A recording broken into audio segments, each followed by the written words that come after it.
What just happened? I'm Jules. This is Bag Face, and today we're going to be talking about Constellation episode 7 called Through the Looking Glass. Bag Face, you want to take it away? Oh, yes. If my brain can hold itself together long enough to do this. Same. That's why I'm Okay. passing it off to you. So, this episode, we start right off from where the last episode ended. We start back at the cabin. Alice is looking out the window. So, we have like original Alice who is looking out the window at Joe. But then when she goes outside, the car is gone, but Joe can hear her saying mama as she like runs into the snow. Mama? And this is where Alice, we kind of like get back to episode 1, where we see Alice decide to go into the snow to look for Joe. So it's all coming full circle, which is awesome. And Yeah, I really like the way they did that. Yeah, me too. It was kind of cool. Like it didn't really feel out of sequence in the first episode. It like almost did, No, but it didn't. didn't. Yeah, and it's nice to come back to it. And yeah. Yeah, but it's just like you're kind of just seeing like the timelines mesh, and I really like that. Anywho, Agreed. So we cut back to Joe and new Alice, and they're listening to a recording from the ISS, which is the original recording that we heard in the show. Is that how you remember it? No. Which is our Joe, talking to her Alice in Swedish. We kind of realized that Joe and Alice had the same conversation. The other Joe and the Alice we're with have the same conversation, but in English. But Joe, in her reality, has no idea what the Cal is, and it wasn't on the ship with her. Thing is, Alice, I don't remember the cow before the accident. I don't remember anything about it. I don't remember it at all. Which I thought was cool because it kind of all is tying together how like Paul knew what the Cal was and he switched to a universe where the Cal doesn't exist, and Joe was in that universe and stuff. So it's kind of starting to make sense. And then while we're sitting at the table with Joe and Alice as they're listening to the recording of the ISS, Joe starts to kind of explain what is happening to Alice and what is going on, because they're slowly starting to realize that there's two versions of the world going on at the same time. Alice asks what the Cal is, and Joe starts to explain. It's supposed to capture a quantum superposition. What's that? Well, it's sort of like when one thing can exist in two places at the same time. Okay, and then we cut to Magnus and Henry, who are riding up to the cabin to find Alice and Joe, because they're afraid that Joe went crazy and kidnapped Alice. So this is kind of bringing all of the plot points together. And the husband asks why Henry is there. Henry says, I'm here because this happened to me as well. Just kind of like giving a hint that he knows what's going on with Joe. yeah. And it's kind of like a Bud and Henry situation. And then we go back to Joe, who hears Alice screaming for her in the woods. Goes back into the cabin to see that Alice is still in her bed. This is when we follow Alice from out in the woods where she's looking for Joe, and she goes back to the cabin, but the cabin seems to be abandoned, and the painting on the wall is now the version with the changeling. So it's not the version that was in her cabin that she was just in, but this also isn't the cabin that Joe's in, because there's no candles, no lanterns. Everything's really dirty, and it looks like it hasn't been used in a very long time. So that kind of lends credence to the three realities. I feel like it's more to do with liminal spaces than it is with another reality. I'm kind of thinking that it's more like there's the original reality and then the alternate reality, right? Yeah. And then the Joes switch, but there's also a third reality where the two timelines are overlapping. Yeah. And that's why like they're able bridge. to kind of see, you know what I mean? So they're kind of just like weaving in and out of like these timelines. That also ties into something later I want to bring up about the cosmonaut, but we have a long way to go before we get there. Yes, we do. This is when we finally get a little hint of the moment of Alice slamming on the inside of the closet door, because she traps herself inside the closet in the abandoned cabin. Hello? Joe sees the door and the banging and the necklace on the door cupboard handle, which she saw in the ISS on episode 1. She kind of hallucinated it. So I don't know if we're flipping realities and time. I don't know if that's how it's working, but my brain is literal oatmeal right now. So Joe opens the door to find Alice, but it is her Alice. She speaks Swedish and smells like Joe remembers.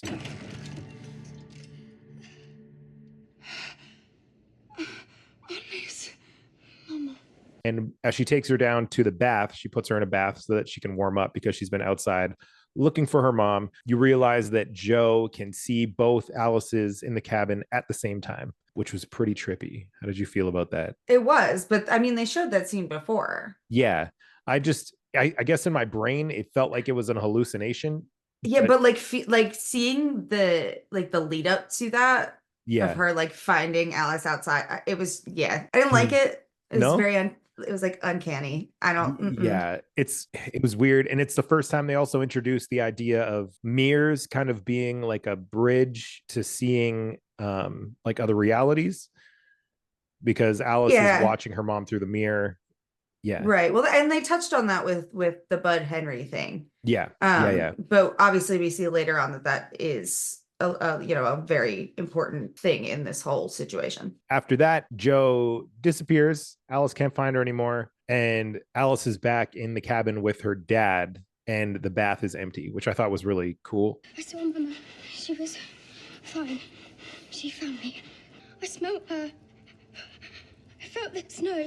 Because she's just sitting in an empty bath. I just think it's really cool how they did some of those transitions in this episode where like it was just you're in a different timeline. Yeah. Hard cuts. Like just hard, but it was cool because like imagine like being Alice or Joe in those situations. Like what the fuck? Yeah. It definitely added to like the feeling of how disorienting it would be for them. Yeah. Which I for sure I liked. Yeah, because it kind of leans into it in the episode. Okay, so this is where Joe takes other Alice. I'm gonna call her other Alice. I'm gonna call Joe's Alice original Alice or OG Alice. It's gonna be hard to separate them apart, so we're gonna give them opposite names. Joe takes other Alice to go to the other cabin because she thinks that there is another cabin across the lake, and that's the cabin that she was just in to find her OG Alice, which is like their cabin, but it's not their cabin. I don't know if it's actually in a different spot or if they're just getting turned around on the lake in the snow and ending up back in the same place, but it's a different cabin. Is a little confusing. Yeah, but like the other cabin, isn't that the one that's all like dilapidated and fucking yeah, but like, I don't know if like run down, if it's in a different physical location, because they seem to be like leaving their cabin to go and find that cabin, but it feels like it's like it is in the same location. They're just like keep going out into the snow, getting turned around and coming back to a different place. So I feel like there's like a point in that like snow blizzard thing where they kind of just like walk into like their mirror reality. Yeah, and I think that has to do with which would make sense because instead of like turning around, they're just like walking through the mirrored part of it kind of ties back into episode 5, I think, where we were talking about liminal spaces when they go out onto the water. Kind of the same idea where it lets you slip in and out of whatever reality you're currently in or want to be in to the other one. Okay, so this is all pretty intricate. So as Joe is taking Alice to go to the other cabin, Alice starts to drop beads to be able to find her way back to the cabin because she thinks her mom has gone crazy. Joe tells Alice, they kind of stop in the middle of their trek because Alice is like, what is going on? And Joe tells Alice that she doesn't think she's her mom. So Alice kind of freaks out. But if I'm not, then who are you? What have you done to my mummy? And drops the cowl in the bag and runs back towards the cabin following the beads. And then we cut to OG Alice, who's leaving the cabin again to go look for Joe because she clearly just had an interaction with her and was in the bath. So she knows that she's alive and real. And she goes out into the snow and finds the trail of the beads that lead her to the cow. Okay, so other Alice ends up back in the decrepit cabin, but this time it has both paintings, both the angel and the devil, and the tape player is sitting on the table. So she grabs the tape player off the table and goes upstairs to the closet where she finds the beads that the original Alice left on the door handle. And then she kind of realizes that something's going on. So as OG Alice is making her way back to the cabin, she sees Alice's flashlight in the window. So she goes upstairs to see who it is. And second Alice starts recording a message on the tape player. Alice? If you can hear this, say something. which then original Alice hears because she finds the tape player in the cupboard where other Alice currently is. There's the two Alices, right? That are, yeah. And then there's Joe who finds the tape thing in the cupboard, and then there's Magnus who finds the tape thing in the cupboard. Yes. How many fucking timelines are there? I'm so confused. I don't think that's why I think that this in-between space isn't actually a reality. I think it's just like, and that makes sense. Yeah, Like you it's think like that whole like other cabin in itself. Yeah, the other cabin isn't actually like a third reality or a third timeline. It's just that like it's weird the limbo like, space. I think it's supposed to be a representation of like all the possibilities are like meshed into one spot. Yes, there's one that's exactly thing where my brain was going with that. Yeah, we'll get to later, but there's a shot in that cabin. Originally you come in and there's a tape player and you see a cat, and I was like, that's weird, there wasn't a cat before. And then the next time we cut back to the cabin, there is a dead cat and an alive cat, which I'm pretty sure is like an ode or a reference to Schrödinger's cat, because like the cat is both alive and dead at the same time. Oh, that's funny. I know, it's pretty funny. And there's a cat right there. Oh my god. Oh, Bubba. Hi. Oh baby, hi. I love that. I hope that's why they put that in there, because that's brilliant. Yeah. And it signaled to me that this is like the possibility space, not a real space. Yeah. Right. Because I think Henry brought it up earlier in one of the episodes. Yeah. Like how, you have like the one atom, molecule, whatever, the thing. Yeah. The thing. And there's another one and they're linked, when he was talking about entanglement. Yeah. Thank you. Yes. Yeah. So like that like liminal space where like all the possibilities are happening, I think is like the space in which those things are linked. Yeah, exactly. As far as we know now, there is no way to purposefully get in and out of that space, and you're usually stuck in the reality that you're currently in. You can just kind of float towards the other one and you end up back in yours. Okay, so we are at the closet with both Alices. They're both in their liminal in-between space. They can't see each other, but they realize that they can use the tape recorder that they both have to record messages back and forth to each other, and they can talk to each other. Hello, Alice?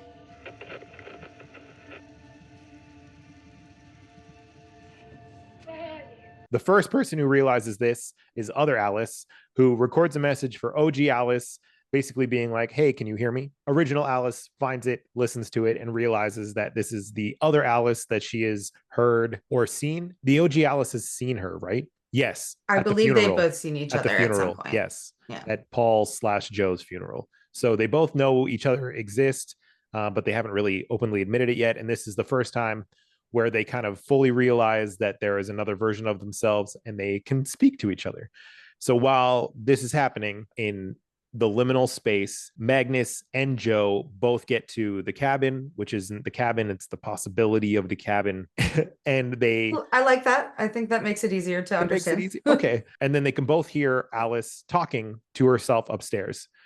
So they go up to try and find Alice, but she's not there. They can't see her. Magnus goes outside and calls the police. He stays around the cabin because he's trying to find his Alice. And Joe takes the tape recorder and realizes that she needs the cow. So she hops in the car with the tape recorder and drives back out onto the lake to try and find it. But as she leaves, a gust of wind from the open door that she leaves in the cabin starts a fire at the cabin. And then we cut back to Alice, both Alices, they're both sitting in the cupboard at the same time, recording messages back and forth to each other. And then they realize that they can use the mirror on the inside of the cupboard door to be able to see each other. So they can essentially talk to each other back and forth, like we previously had seen Henry and Bud doing in their bathroom mirrors. Is there a mirror there? And then we're cutting in between Alice, talking to other Alice, and Joe and Magnus listening to the recordings. And we see Joe, who's listening to OG Alice, talk about how she is actually dead in her reality and they left her body in space. And this is when she kind of stops the car and looks back and sees the cabin on fire. So this is the point where the other Alice then realizes that her mom swapped places with OG Alice's mom, and that her mom is actually dead. And she says to Alice, I think it's your mama who's alive and my mummy who died. I think they swapped places. Which was a very sad moment. That was really sad. It was sad. There was a lot of emotional moments in this episode that really got to me. It was a roller coaster, wasn't it? It was. Can I have her back?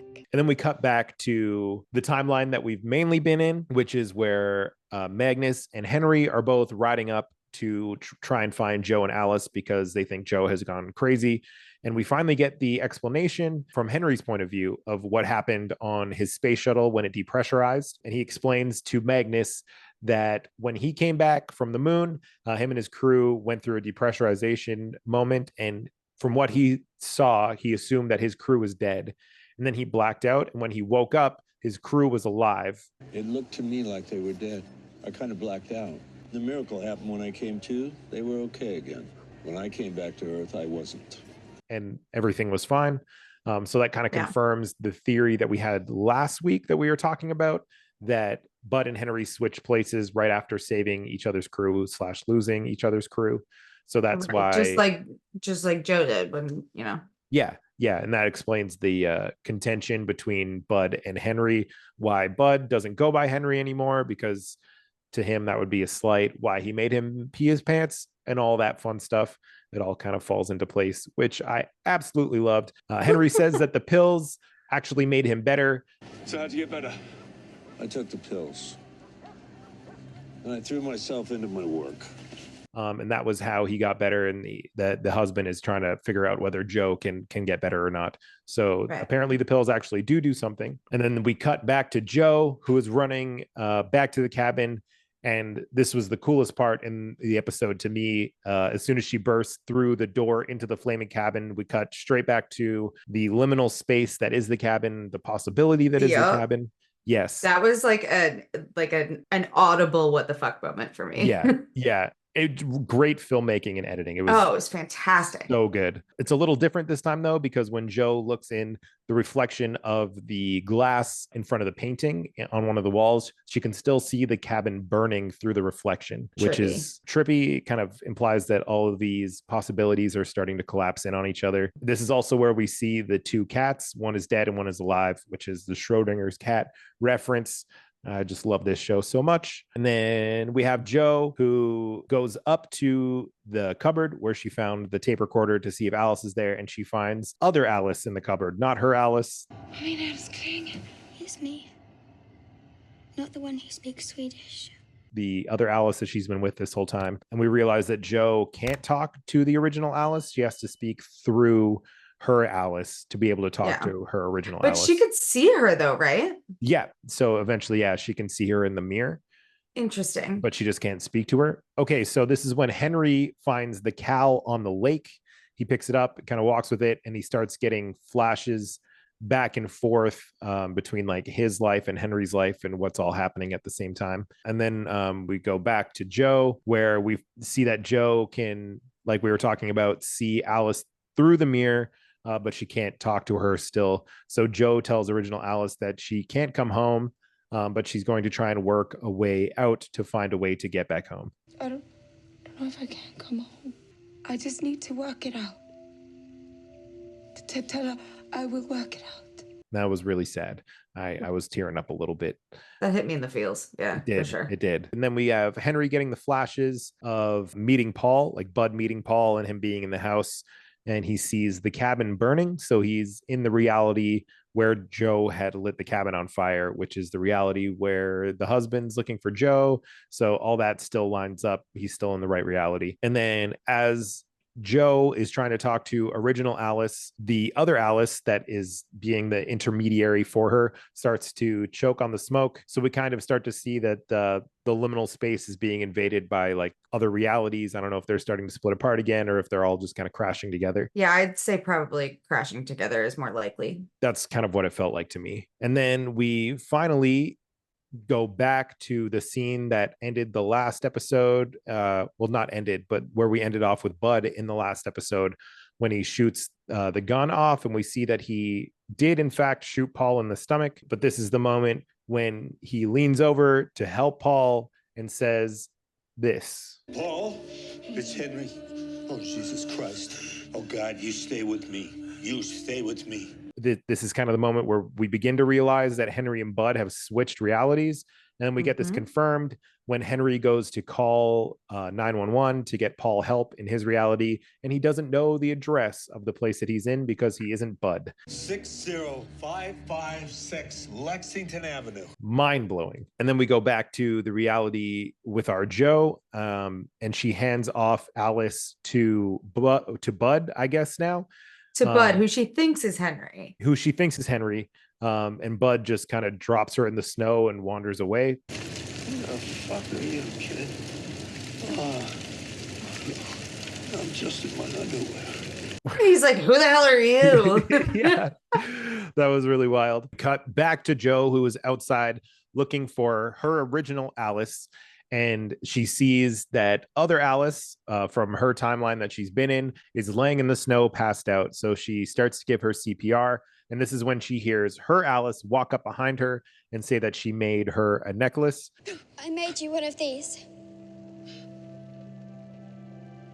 But she continues to save other Alice that she's been in the timeline with, even though her original Alice is standing there kind of being really sad. And she tells her original Alice to go to Magnus, who is screaming for her in the distance. But I'm your Alice.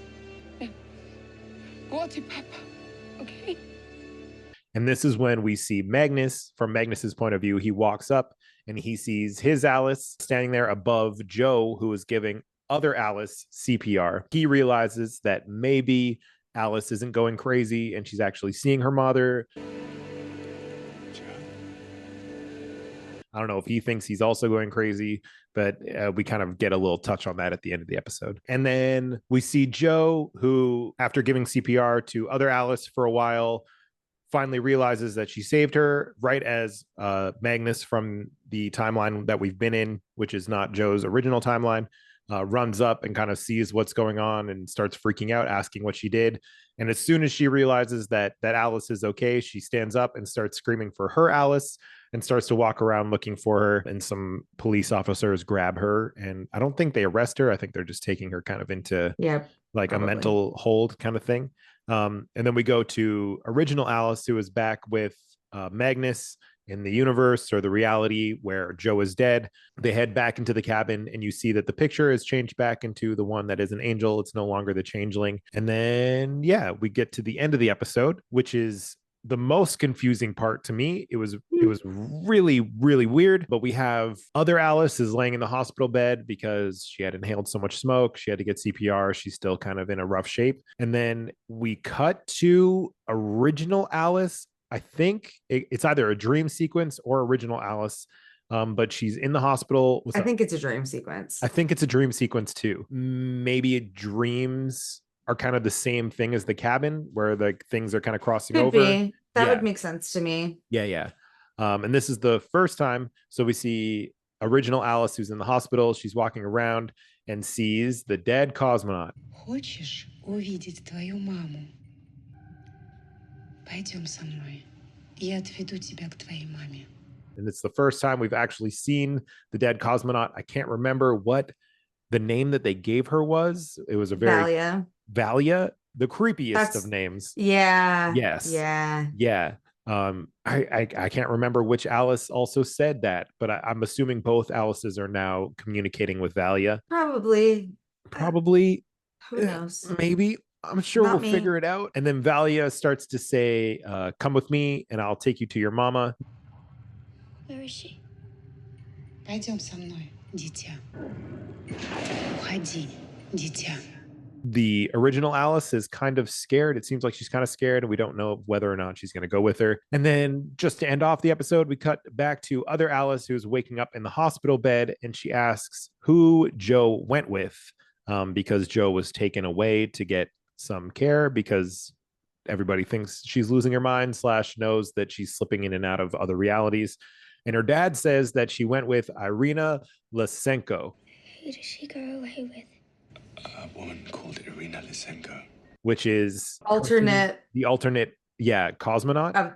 It's the alternate of the cosmonaut. Yes, the one who was trying to stop all the tapes from coming out and is still alive in this universe. And we get that confirmed when Alice asks is that the cosmonaut. A cosmonaut. Which pretty much is confirming that Irene is dead in one universe and Irina is alive in another universe. Which I feel like you nailed that.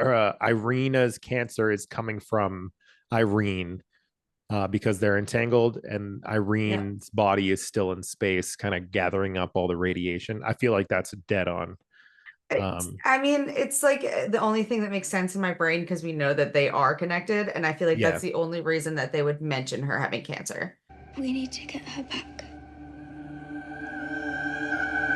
Yes, agreed. So cool. Okay, so this episode was a complete mind bender. So all the things we got confirmed. We have Henry and Bud. We know that their story is what we thought it was, which is that they were both on like a space shuttle that depressurized and they swapped after one of them saved their crew and the other one didn't. So that explains the contention there. We have both Alices kind of speaking to each other for the first time and realizing that everyone kind of realizes what's going on. Joe knows that there's other universes. The Cal is somehow connected. Both Alices realize that they are in opposite universes and that the Alice that has Joe right now, her Joe is actually dead, and all of that. And we also have the realization of the cosmonaut being Irene or Irina. I guess Irene. I feel like they're the only one with different names, so I'm assuming that it's probably both Irina. They definitely said she went with Irina. Yes. Okay. And then we have also Magnus realizing that Joe is technically still out there somehow. There's going to be a lot of work to do in the last episode. I don't know if this show is getting a season 2. I really hope it does. I hope it does, but it also kind of feels like it's not. I also kind of have a feeling that they set up season 2 very quickly in this episode when saying that Joe was going to find a way back to her reality and then showing us that Bud and Henry could switch places. I know it kind of reminded me of back in episode 3 or 4 when we see the whiteboard and Henry's trying to work out, I think, what makes realities kind of collapse and switch on each other. And one of the things is like death. And then he has the lithium 7 in the middle, which is kind of keeping them separate. So I have a feeling that the catalyst for them switching was him shooting Paul / Alice dying in the other reality. So there kind of has to be a death in both realities for there to be a moment where they can switch. I mean, that seems accurate because like Joe and Paul. Yeah, exactly. Right. But yeah, there's a whole lot of room for things to be explained more, but they've also wrapped up a good amount of this show in this episode, enough that I think they could do it all in one more episode. I think they could. But I also think that they could definitely get another season out of this. I would enjoy another season, I think. I would too. Although my worry would be that it would just not be as good. Yeah, I don't know. Like after I've gotten all this explanation, I don't know if it could be as good as this season is with all the mystery boxes and everything. But so you think we're gonna get like most of the answers next week? I think we'll get most of the answers next week, and I feel like by the end of next week, Joe will be back in her original reality. That is my guess. All right. Like all right. If you guys have any theories of your own, if this blew your mind as much as it did for me and Jules, please leave a comment below so we know that we are not in pain alone and that we're not just dumb people. And this is actually a very mind-bending show. Please help me. Please let me help. Please. Yes. Please. SOS. just give me a little boost that I'm not as silly as I think I am. Okay, so that was episode 7. We'll be back next week for the finale in episode 8. I believe we are doing a live stream before the finale, so probably 7:00-ish, 7:30 we'll start. But look for a post on our community page to confirm that. So thank you so much for watching, and we'll see you next time. Bye, guys. Bye. Where is she? Who? You. Am I your Alice? It's not. Just don't feel like you're my mum. What just happened? What just happened? What just happened? What just happened? That just happened.